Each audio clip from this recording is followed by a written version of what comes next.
For someone whose biographer described her as the most efficient working princess in the world, last year was something of a disaster for Princess Alexandra, who was unable to bring her usual dedication to royal duties because of a broken arm. But shortly before Christmas Day, her 82nd birthday, this elegant cousin of the Queen returned once again to her long rota of engagements, applying her charm and dedication to the sort of activities that she has carried out so conscientiously over the past 6 decades. But royal insiders say that the princess, who is patron of more than 100 organizations, ranging from the Light Infantry Club to the British Goat Society, could soon be ready to begin withdrawing from the spotlight. She managed just 67 engagements last year, and matters will not be helped by the fact that she has been diagnosed with polymyalgia rheumatica, a debilitating condition which causes inflammation of the muscles. Prince and Princess Michael of Kent and the Duke and Duchess of Gloucester have all cut back on royal duties in recent years as a more glamorous, and let's face it, vigorous generation has come to the fore, led by William and Kate and Harry and Meghan. While the younger royals now get most of the attention, Alexandra has never put a foot wrong during a lifetime of public service. Even when those closest to her brought scandal to her door with the rebellious antics of her daughter Marina and the questionable business activities of her late husband, Sir Angus Ogilvy, of which more later, she reacted with Olympian levels of dignity. For a long time she was the royal pin-up before the glamour days of Diana and now Meghan, observes royal author Christopher Wilson. On her good days she still looks astonishingly beautiful and still maintains an extraordinary glamour. Yet now few beyond the most assiduous followers of the royal family will know much about the princess, whose profile remains relatively low apart from sightings at Ascot or the Service of Remembrance at the Cenotaph. In truth, Alexandra is more blue-blooded than the monarch. She had 2 parents who were royals, while the Queen had only one. However grand the Queen Mother became, she was the daughter of an earl. She is one of the most regal in background of them all, related to most of the royal families of Europe, observes historian Hugo Vickers. And she is steeped in the tradition of royal service, having never done anything other than these duties. She started early, and in her day undertook many foreign royal tours and represented the Queen at independence ceremonies of places like Nigeria. In her heyday she drew huge interest from the public. Her wedding was bigger than any of the royal weddings we've seen recently, larger than Princess Margaret's. Of the princess's character he says, she is very religious, a great reader, loves music and is highly cultured. She has an innate ability to always make you feel good when you see her. And she's been invaluable to the sovereign, being terribly good at doing the things that the Queen simply doesn't have time to do.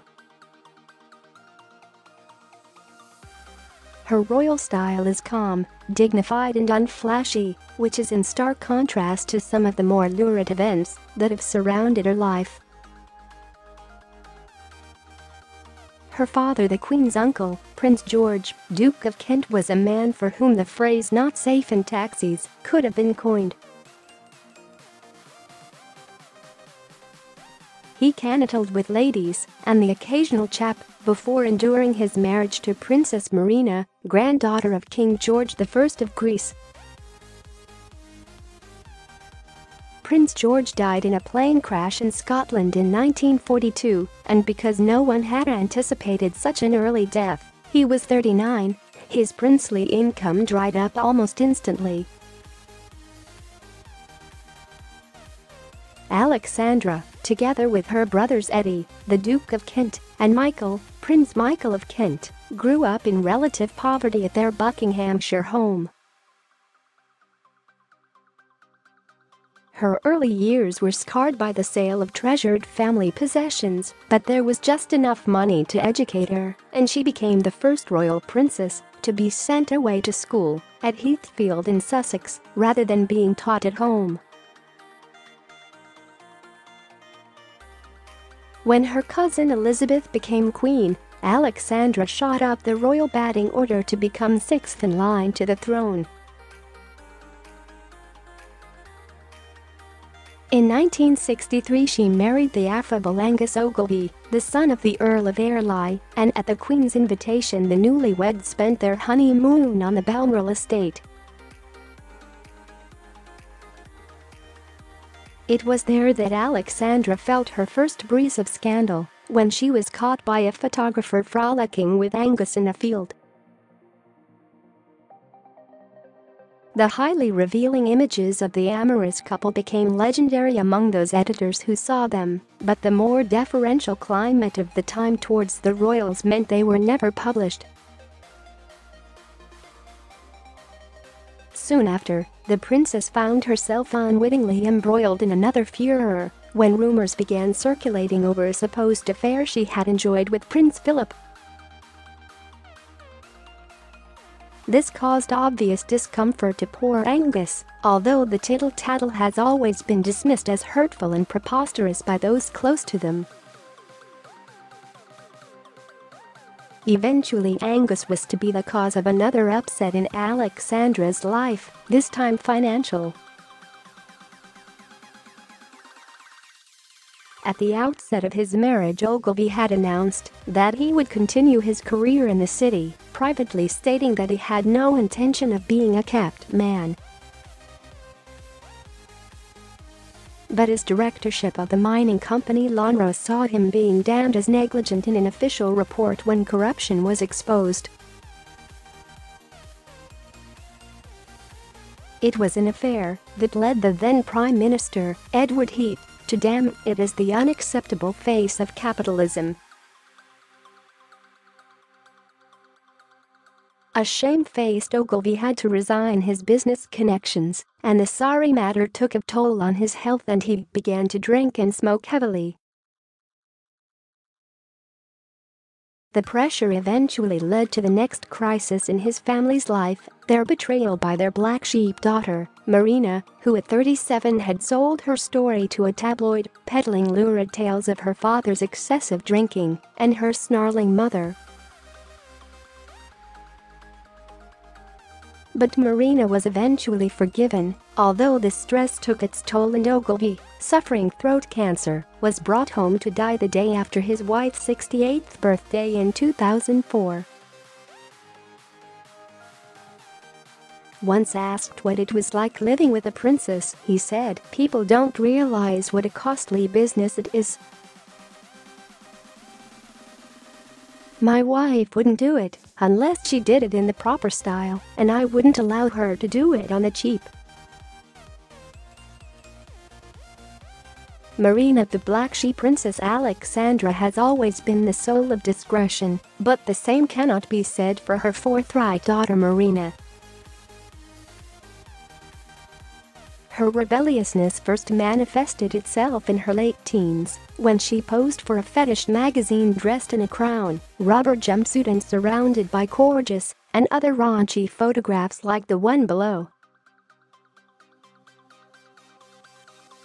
Worse was to follow in 1989, when Marina became pregnant by photographer Paul Mowat and sold her story, including the detail that her parents had said she should have an abortion if she wasn't going to get married.